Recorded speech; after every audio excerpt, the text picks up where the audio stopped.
கர்த்தருக்கு ஸ்தோத்திரம். நீதிமொழிகள் 12வது அதிகாரம் 28வது வசனம். நீதியின் பாதையில் ஜீவன் உண்டு, அந்த பாதையில் மரணம் இல்லை. எனக்கு அருமையானவர்களே, நமக்கு முன்பாக 2 பாதைகள் இருக்கிறது. ஒன்று இந்த உலகத்தின் பாதை, 2 நித்திய ஜீவனுக்கு உண்டான இயேசு கிறிஸ்துவின் பாதை. அந்த இயேசு கிறிஸ்துவின் பாதையானது அது நீதியின் பாதையா இருக்கிறது.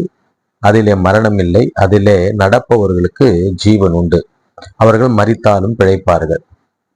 அவரை விசுவாசிப்பதே நீதி.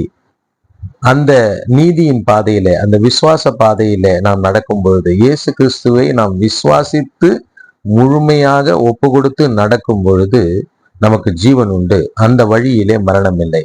எனவே இந்த வார்த்தையின் அடிப்படையிலே நாம் செபிக்கலாம். தகப்பனே, நீதிமொழிகள் 12வது அதிகாரம் 28வது வசனத்தின் அடிப்படையிலே நாங்கள் செபிக்கிறோம்.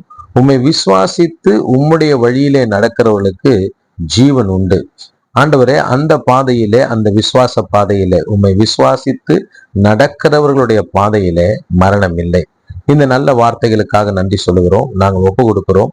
உம்மை விசுவாசித்து நீதியின் பாதையிலே நடப்போம் என்று சொல்லி ஒப்பு கொடுக்கிறோம். இப்பொழுதும் இந்த ஜபத்தை, வார்த்தையை கேட்கிற ஒவ்வொருவரும் உம்மை விசுவாசித்து மரணமில்லாத நீர் வகுத்து வைத்திருக்கிற அந்த விசுவாச பாதையில, அந்த நீதியின் பாதையில நடப்பார்களாக, ஜெயத்தை பெற்றுக் கொள்வார்களாக.